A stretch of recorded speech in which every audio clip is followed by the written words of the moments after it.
Welcome everyone this afternoon to our webinar, Restorative Care for Faculty and Staff During COVID-19. This is one in our series on resilience, sponsored by the Henry Luce Foundation. My name is Michael Skaggs and I'm Director of Programs at the Chaplaincy Innovation Lab. We're very happy to have you with us today. Before we introduce our guest, a couple of quick reminders. Those of you who are old hands at webinars, you've heard this a million times, but bear with me. The new folks need to hear it too. Like most of our events, this event is being recorded as well as live streamed.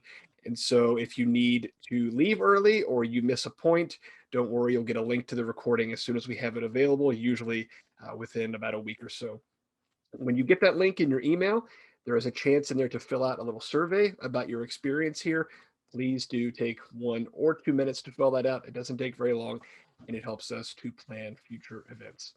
So now let me introduce our guest this afternoon. Cynthia Cheshire is campus minister and lecturer at Keene State College. I'm getting a message about no sound. I'm sorry, folks. I don't know what's going on. I think Cynthia can hear me, correct? I can hear you, yeah. Yeah. Give me just a second. Yeah, okay. So now we can hear you. I would ask everyone to maybe check your speakers, your volume. Zoom has that option down in the bottom left-hand corner where you can kind of mess around with your audio settings. So sometimes you need to flick that over to your speakers or whatever. Cynthia Cheshire is campus minister and lecturer at Keene State College in New Hampshire, as well as a doctoral candidate in divinity and ministry at the University of Aberdeen. So she's quite busy, but we're very happy to have her with us today. Cynthia, welcome. Thank you for being with us. Thank you so much for having me. So Cynthia is one of the lab's grantees on our program to build and support resilience in chaplains. We launched it specifically in the context of COVID-19, but there are lots of other applications for it as well. But Cynthia's project is unique in that it is the only project that isn't in some sort of healthcare setting. It's on a university campus. And so for that reason alone, it's an interesting project, but it brings a whole lot of other factors into play as well. So Cynthia, just give us sort of the high level overview of what your project is doing. Yes, thank you. So our project at Keene State is done in collaboration between myself and the Director of Equity Education and Community Advocacy, Kaya Ramanpur. And we got together and decided to work on this project. It was very providential, actually. I had found the grant. I knew that I needed to do some more faculty and staff care in the COVID era because, as the grant said, they are frontline workers. They're in the classrooms with students in lots of PPE and that sort of thing. And then Kaya approached me saying, I really want to do some restorative justice work, especially around restorative circles on campus. I just don't know how to get it done. And I said, actually, I have an idea. So we talked about what we felt the campus needed and the ways that we've always worked together, which is in collaboration and seeing these things as synergistic. And we applied for the grant. So the work is two-pronged. So we are specifically reaching out to faculty and staff with directed spiritual care. And we are also sometimes at the same time, sometimes a little bit separately, creating our first cohort of restorative circle facilitators on the campus. And that is faculty, staff, and students with the aim to create restorative circles around racial justice issues on campus. And the way that we saw it working was that one of these efforts couldn't work without the other, that they needed each other to succeed. And give us, just for those of us who are not especially well versed in the concepts that we're going to be talking about today, what exactly is the really high level definition of restorative justice, and how does that kind of filter down into restorative circles at a setting like Keene State? Absolutely. So restorative justice, or RJ as people often call it, is a principle of justice that is there's different words with it, and I'm still trying to get my head and my mouth around all the lingo, but it's victim isn't the right word, but I'm going to use it because I can't think of the appropriate one. It's victim-centered instead of perpetrator-centered. So when there is harm done in the community, restorative justice acknowledges that harm is done to everyone in the community, not just to one or a small group of people. So restorative justice efforts center the victim, what harm was done to them, what can be made to make it, what can be done to make it right. But it also looks at what has happened to the community. So this is, it's more around justice than it is around punishment when something happens that creates harm in a community. There are all sorts of great examples of how this is applied in the justice system in the US, in courts, in that sort of thing. It's really inspiring to look at that sort of information and those statistics. The way that it works out with circles is that circles are a practical way both to do community building in the community before any harm is done, to have open and honest conversations in a structured and facilitated way where there's equity involved and people have equal voices. But it also can be used when there has been harm done in a community or trauma or something where people have been harmed, to sort of suss that out, to have some truth and reconciliation, to have okay, here's what happened, here's what we can do to make it better in the future sort of conversation. And it comes from, specifically the circles come from Indigenous practices. So it's very rooted with holistic justice efforts. Mm-hmm. Now, of course, every college, every university is its own community.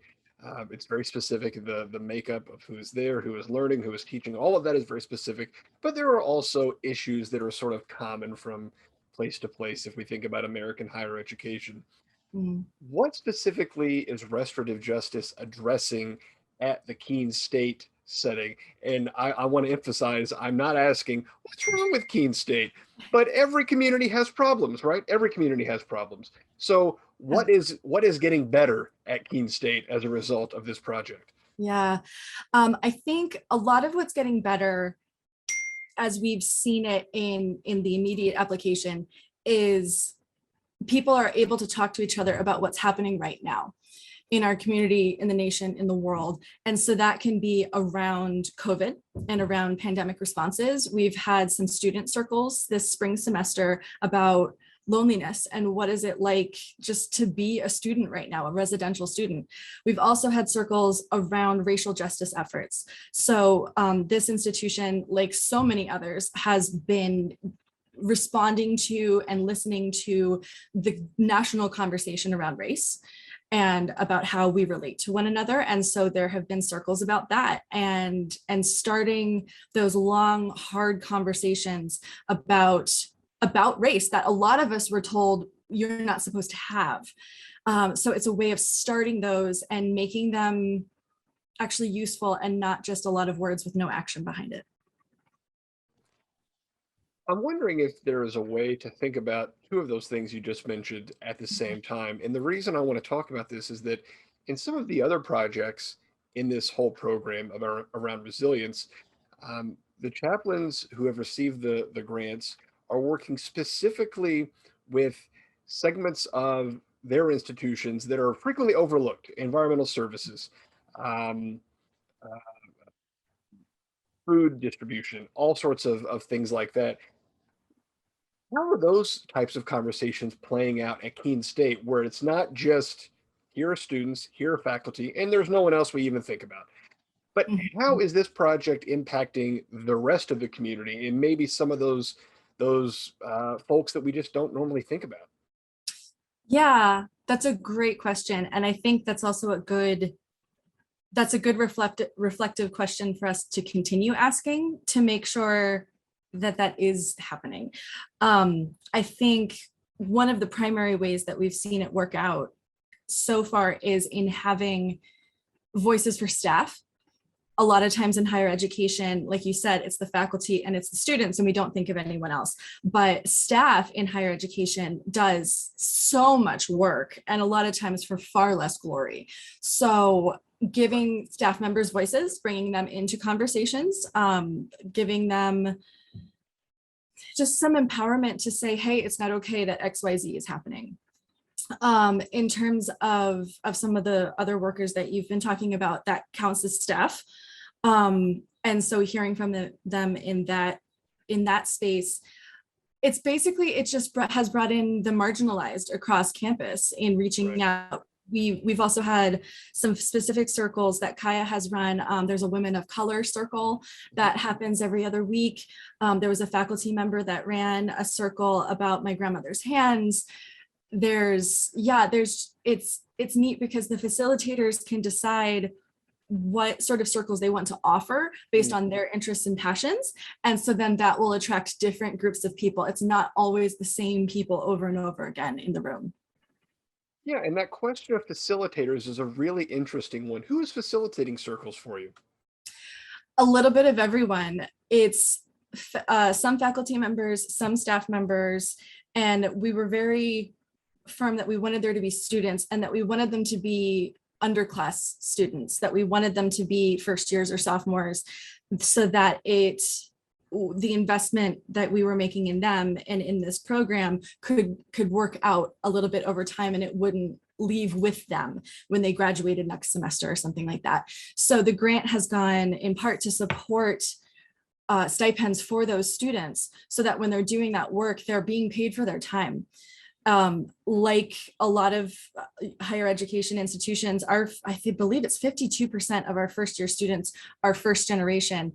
And so I cannot tell you how many students we have, the vast majority that I've ever spoken to, who are doing this and working 3 jobs to try to pay for it.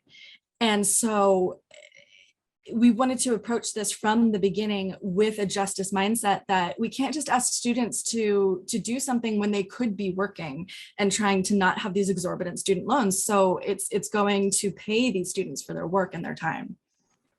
And that seems like such a mundane detail. I'm sure lots of folks hear that and think, well, of course, but that really makes a difference for first year students, especially first year, first generation students.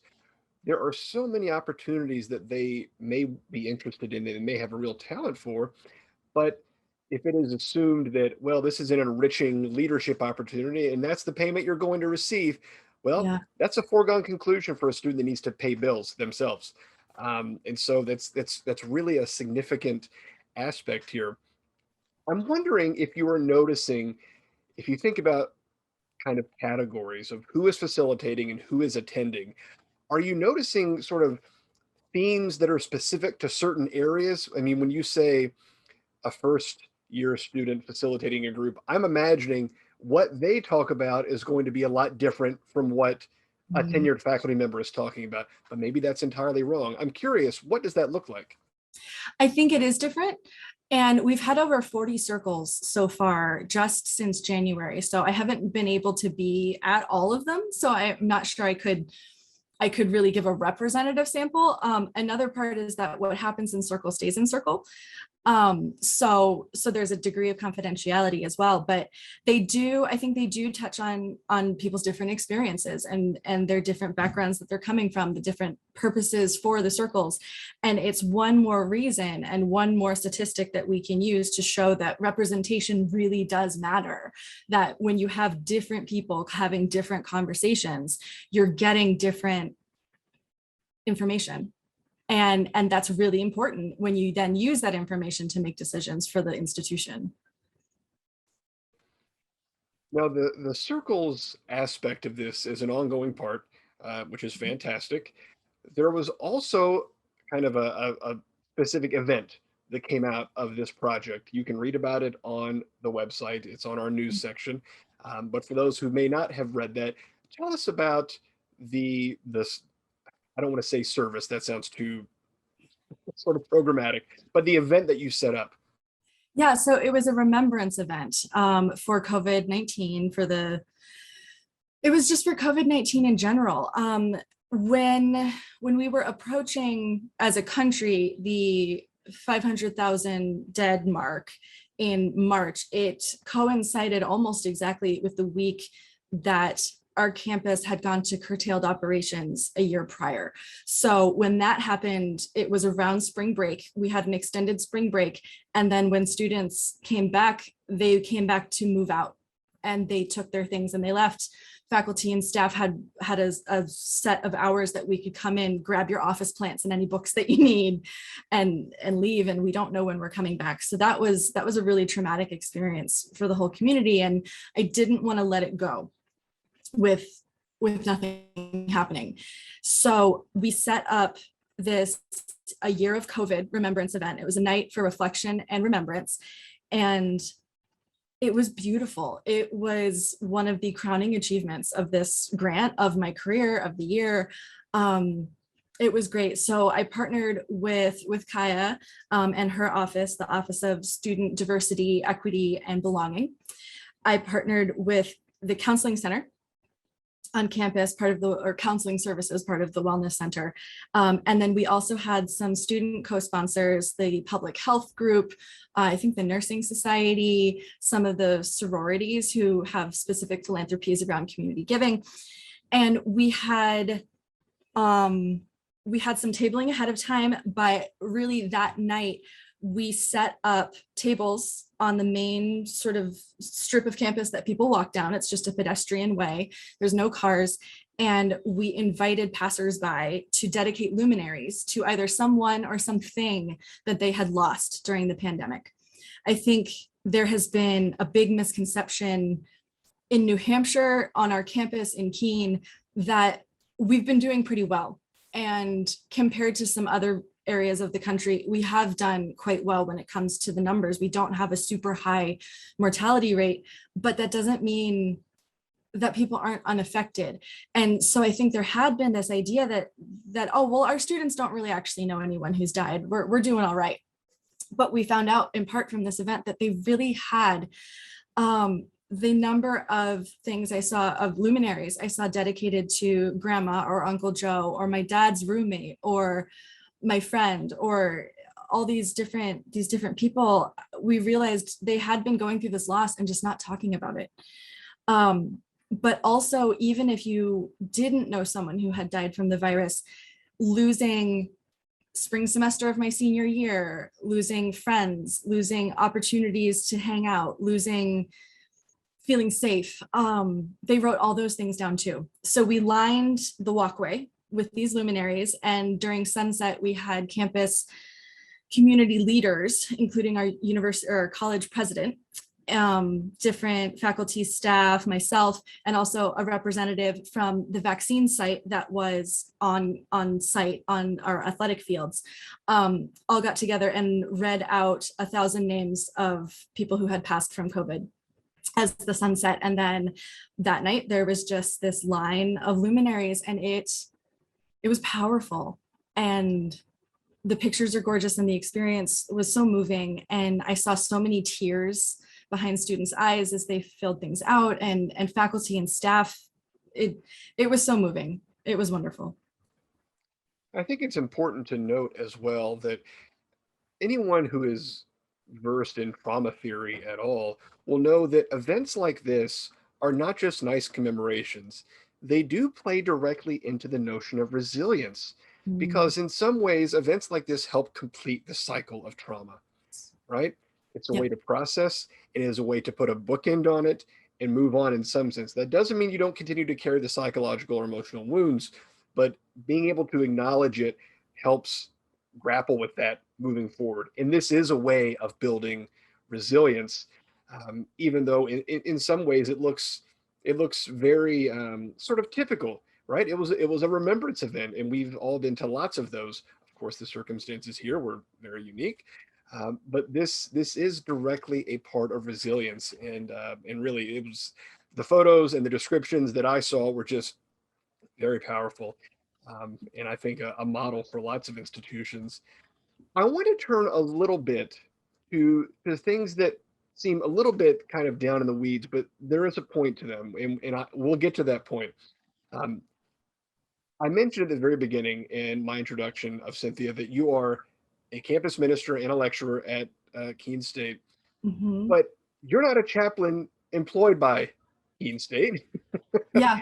You work at Keene State, you work with the Keene State community, but Mhm. you're not a chaplain employed by Keene State. Explain how you connect in to the institution. Yes. So my tagline has become, I am for the college, not of the college. So New Hampshire has a very grand and very firm tradition of separation of church and state, as all states do, but New Hampshire feels particularly strong about it. And so there are no chaplains employed by the university system of New Hampshire across the three colleges. And what has worked historically is for outside ministries to send chaplains in. So in my case, I'm the Catholic campus minister. I am an employee of the diocese, the Roman Catholic Diocese of Manchester. And when I started, I was one of two or three, and now I'm the only one. I've been the only one for 6 or 7 years now. So I try to meet everyone's needs when I'm on campus or get them connected somehow. And so I just have a working relationship with the college, and emphasis on the relationship part of that.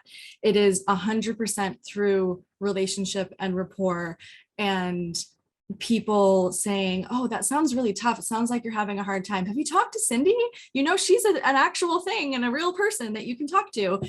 And I've had fewer instances over the last few years of people saying, we have one of those, but it still happens. I mean, we've got over 3,000 people, so I'm only one me, but it's really through relationships, long-term, deep, continually rebuilt relationships.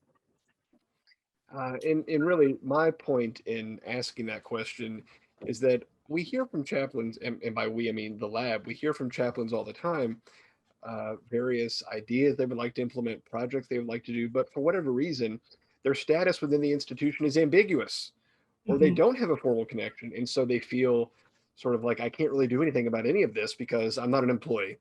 I don't have any standing here. And in some cases, that really is true, and there's not much that can be done about it.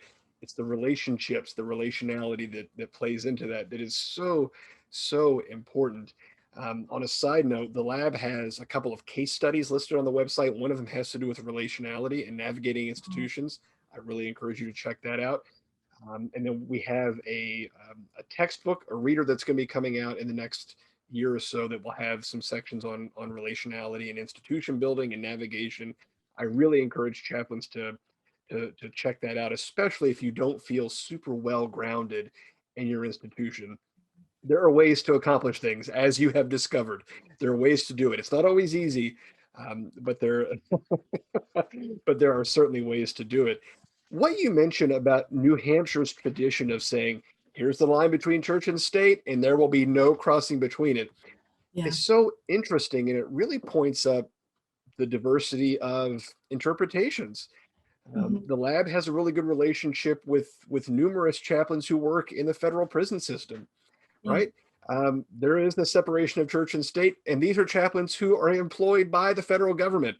Yeah. There are lots of ways of looking at this, and I'm not saying that one is better than the other, but you have certainly found a great way of dealing with that as well. And I realize I'm dominating the questions. Folks, you always know we have plenty of time for Q&A, and you can use either preferably use the Q&A function in Zoom. You can also just send me a message in chat as well. There are lots of ways. There are lots of ways of doing this. Cynthia, before we started, we were talking about, here we are in August, and for lots of folks, this is kind of like the end of the quiet part of summer. We're going to be getting into, Yeah. for folks like you, you're getting ready for school at your campus. For people who might have students in the household, they're making their own plans. So we're about to transition into really high academic gear. Mm. What does the coming year look like in terms of this project, resilience in general? Where are you going moving forward? Yeah. So when we submitted for the grant, especially around the pastoral care side, I was intentionally vague. And I said that I was intentionally vague because it is a very much on the ground response sort of situation.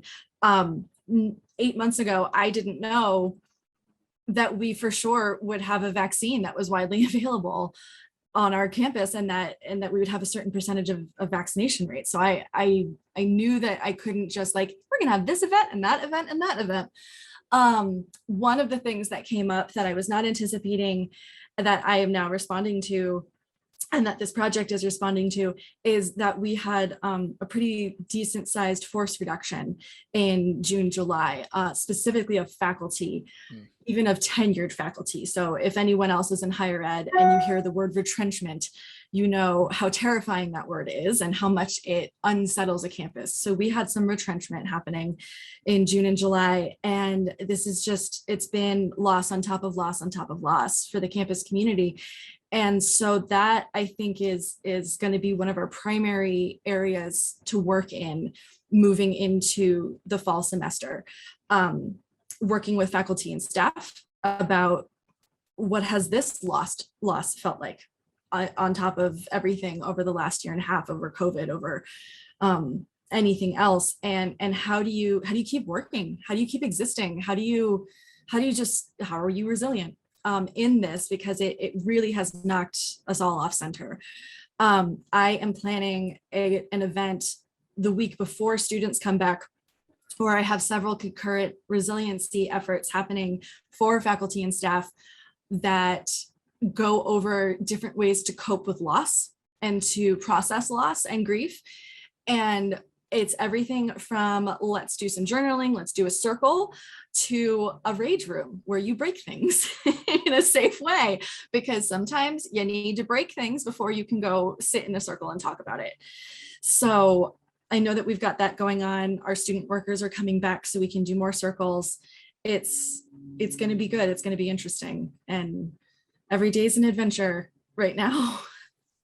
Yeah. I recall when all of the grantees in this project gathered recently, and you mentioned this, whatever percentage faculty loss is just, it's mind-boggling for anyone who is in higher ed to see that many folks just kind of gone is a really difficult thing to experience. And it does get at this notion of how do you cope with compounded losses, right? Everyone has just finished up, not just, but we've just gotten through a year of just continuous uncertainty and loss and confusion and fear and anxiety.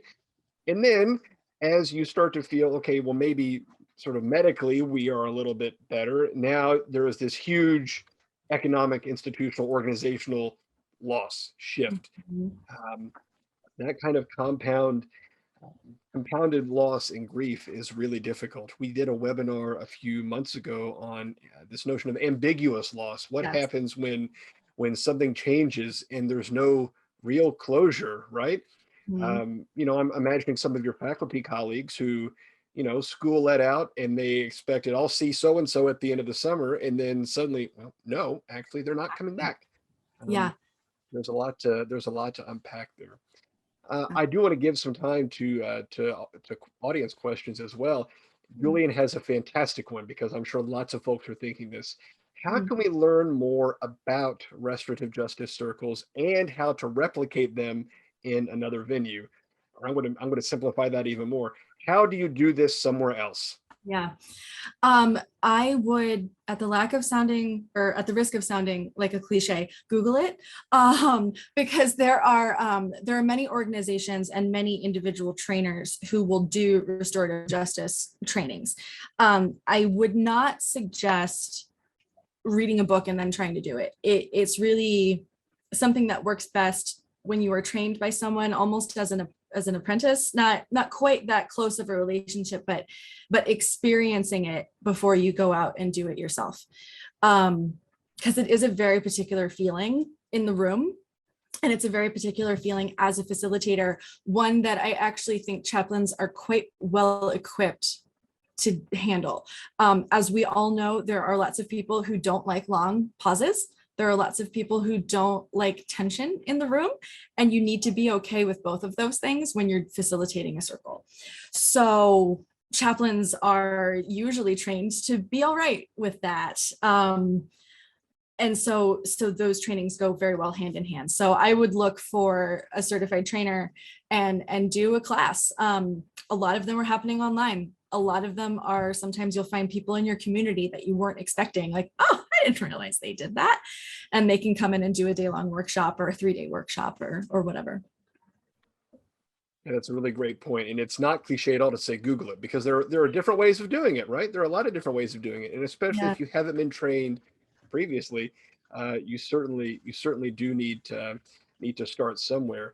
I want to extend a point that you just said, that chaplains are already trained to do this, right? Now, maybe you didn't go through a restorative justice circle training, but a lot of those skills are applicable here. And I think this is key to understanding the contribution chaplains can make in institutions.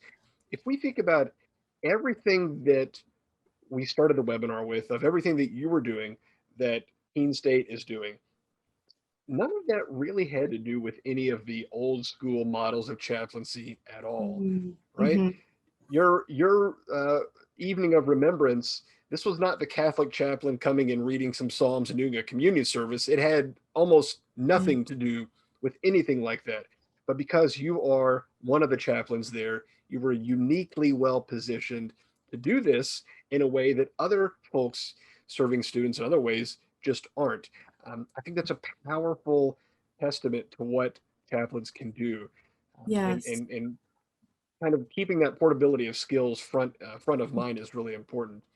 Yeah, if I can respond to that as well. I got some comments from my colleagues in counseling services that we all love the counseling services office. They do amazing work, and they do a lot of positive psychology work on campus, working before students come to their office in crisis.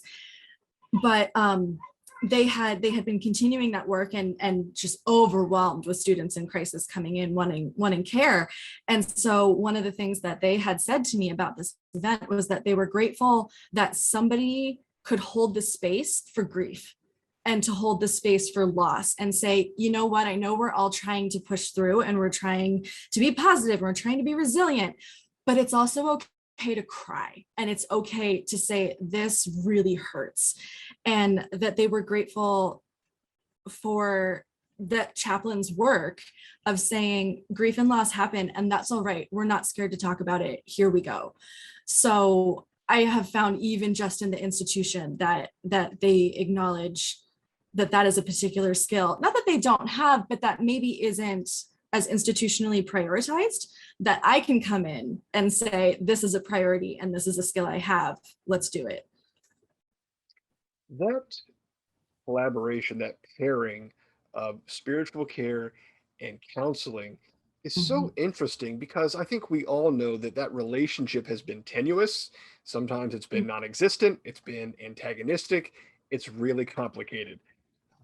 We just finished up a project recently within the lab that had to do specifically with, well, what happens if we have a chaplain and a counselor working together and they facilitate a support group for students, right? And so students can come to these groups and they can talk about whatever they want to talk about, but it's very clear to them that we're talking about mental health and spirituality in the same conversation, in the same breath. Now, what you were talking about at Keene State is a little bit different, but it does acknowledge that bringing these two sides together is certainly more powerful than having them be separate. I know some of the students that participated in these other groups that I was mentioning, they specifically said to the facilitators, I never thought that I could talk about spirituality and mental health at the same time. I thought I had to, go to the counselor for this and I don't talk about spirituality. I go to the chaplain for this and I don't talk about mental health.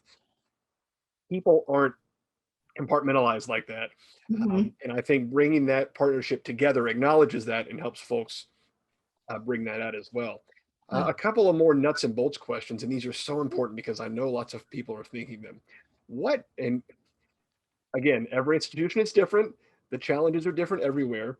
But what have you found works when attempting to change culture if an institution doesn't seem to want to understand, or kind of, fingers in the ears, there's no problem here. I'm not saying that's Keene State's problem, but what have you found to be effective in kind of coming up against a culture of resistance, wherever it might be, in overcoming that?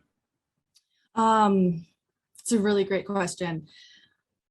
Relationships. I'll just keep going back to that. I feel like that's the answer for almost everything. Just relationships. Being there, being present, and being consistent with that presence. I've received a lot of feedback about that over the years, that people who weren't really interested in, like, why do you exist? Is this an actual job? We're not paying you for this, are we? That sort of thing. Like, they'll hear the name, they'll hear the title and everything. And then like 3 years later, like, I've been seeing you at all these things. Maybe we should talk. Or, I actually kind of liked that thing that you did. And sometimes it just takes time. It just takes a lot of time and a lot of very compassionate, non-anxious presence to work on that. I think also as a chaplain, I'm comfortable with the notion that I'm planting seeds that I may never actually see grow.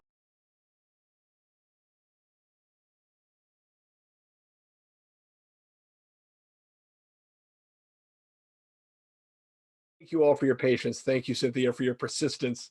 We can get back together here. Wonderful. Absolutely. All right. So I was just about to ask a question, and this is a really interesting one, because I know that other higher ed institutions have dealt with it, and some of our other grantees in this project have dealt with it as well. So Andrew says, I work for a university, and I always have an issue getting students interested in or intrigued by programs like this one. And this is a really good question. I mean, the lab faces this issue too. One of us will have this great idea, and we'll put on this project and say, okay, here we go, let's do this. And then no one shows up, and you think, well, this was a great idea. How come no one came? So how were you able to succeed where maybe others have struggled? Yes. I also deal with that problem all the time.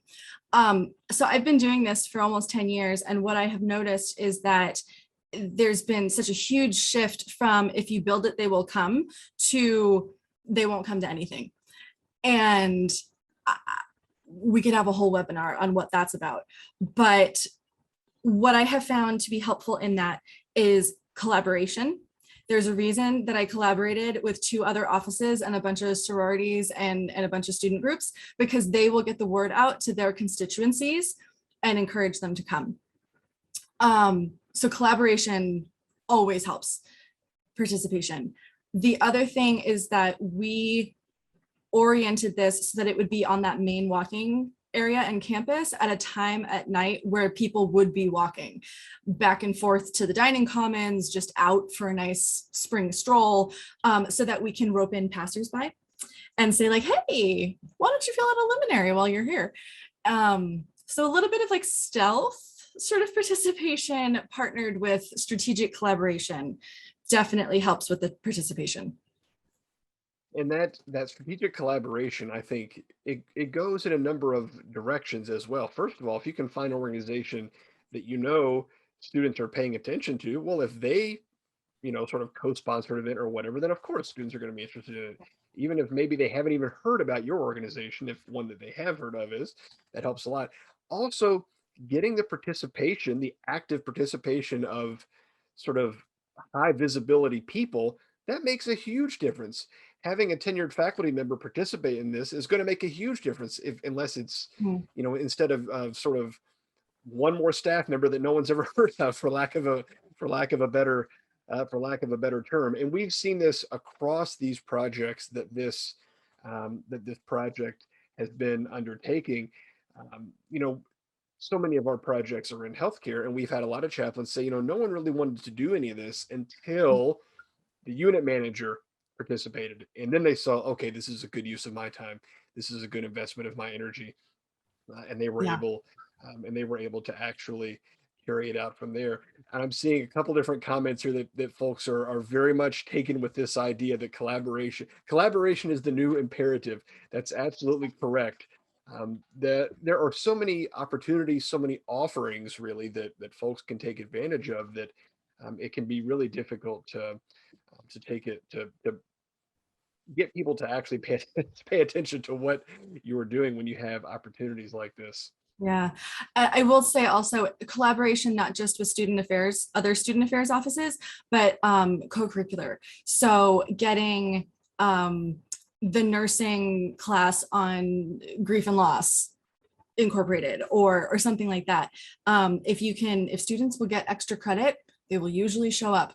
So so collaborating across staff faculty lines really helps as well. I'm sure anyone in attendance who is a faculty member will know if you offer extra credit, it's amazing how interested students will become. Especially near the end of the semester. Yeah, right, right. I'm wondering as we get into the beginning of the next year, you mentioned that a lot of faculty are still dealing with this big loss of retrenchment or loss represented by retrenchment. What do you anticipate student needs are going to look like, especially students who may not have been connected with the faculty members that aren't coming back? But what do you think student needs are going to be looking like into the fall semester this year? I think there are going to be a lot of shuffling through, I guess I would say, their feelings over the past year and a half, that so much of March 2020 to today has been, okay, just keep going. Or calling an audible at the last second, like, oh, okay, now we don't have to wear masks. Oh, wait, yes, we do need to wear masks. Oh, I'll get vaccinated. It's all just in survival mode. And so now, especially if they're vaccinated, it feels, although the pandemic isn't over, it feels more normal. And so then you have the time to start saying, oh my gosh, that just happened. What was that? So I think a lot of the student needs are going to be around that this happened and we can't just act like, okay, well, that happened, now back to normal. That's just not how humans work. We need to process it, and giving them permission to do that, holding the space for them to do that, making sure that they know that all of these things are right and normal to do. They've just been through a massive trauma. And so tending to their needs in that, when they might have more of an inclination to say, oh, I'll just forget that it happened, that's not going to work out well for anyone. So a lot of times when we've had losses on campus, when we've had students that die or something like that, I will tell people in the meetings following, like, it is our job to show them, to teach them how to grieve right now. A lot of them, it's their first time going through this. So right now it's something similar. We need to teach them how to go through this huge communal loss. The problem is that we're doing it too. We haven't been through this before. So it'll be interesting. And I really commend you for being attentive to that. I'm circling back to that idea of what is it like for a first generation student to come to college and experiencing all this. You're right. We're all going through this. We're all trying to figure out how to navigate something that's unprecedented for all of us. But I would really encourage folks here, wherever you are, to be attentive to the folks who are especially sort of disoriented or really feel out of place, um, or when things are going well, when there is no pandemic, when there are not all of these societal threats around us. If you are a first generation college student, that is extremely disorienting, especially if you are not anywhere near home. Here you are in a new community. You have no idea how any of this works. You're trying to figure it out. And for those students, now there's a pandemic to reckon with as well. And so it's extremely disorienting. And so wherever you all happen to be, please be attentive to people that really, they're totally out of place. I think that was really a key message that chaplains working in healthcare took away, because they were used to dealing with folks who were grieving. They were used to people helping people whose family members were dying, but all of a sudden they couldn't see them, right? The families couldn't see the patients, the chaplains couldn't see the families. That's sort of a compound difficulty that we didn't know how to deal with before. So I commend you for being attentive to that as well. Stephen says, I so appreciate what was said about the chaplain ministering to grief and loss and normalizing those feelings. Person says, I've been alarmed at how much spiritual care has become influenced by positive psychology paradigms. That's Mm, probably a loaded question, so I'm not gonna I'm not gonna venture into it too deeply because I don't have the qualifications to do so. But the point is well taken.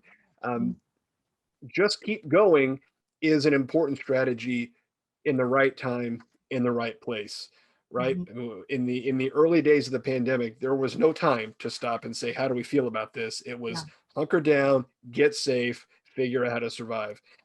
Mhm. Now, acknowledging those feelings of grief, loss, trauma, this is where there is some time to process that. And really, in some ways, institutions of higher education are the ideal place for people to experience that because they are already in this mindset, in this mode of self-discovery and development. What Mhm. better opportunity to learn about grieving and loss at the same time? Yeah, absolutely. As we're coming here to the top of the hour, I want to make sure everyone has plenty of time to ask any questions you may have. But Cynthia, do you have any closing thoughts? I don't think so. I'm really grateful to the Chaplaincy Innovation Lab for supporting this work, for being a place of with such great resources for all of this. I did attend that webinar on ambiguous loss a while ago, and that has informed so much of my work over the last year and a half. So I'm really grateful for it. And at the risk of completely sounding like a chaplain, take care of yourselves. Do this work yourself. Take your days off that you are owed. It is okay. It is right. It is good. We all need it. So Yeah, and I think that that's a point very well taken. The notion of self-care that became important really quickly because the speed at which people were burning out got so mm, fast there for a while, and so self-care was a significant topic. It's no less significant now, even yeah, as we are in a different stage of the pandemic. Um, in some ways, a little bit less tense. Self-care is still important, yes. and especially for folks who might be going into a busy academic season, keep that in mind as well. Well, Mm. thank you very much, Cynthia, for your time, for your persistence. I think that might be the first that we've had in a webinar. We've had, difficulty with audio or video, but I don't think we've ever been totally disconnected before. Yeah. And you got to meet my dog afterwards. So That's right. That's right.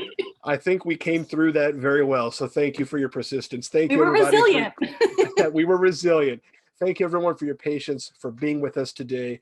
This was recorded. And so if you came late, you can always go back and watch it. You'll get that recording automatically in the next week or so. Thank you all. Have a great afternoon. Bye bye.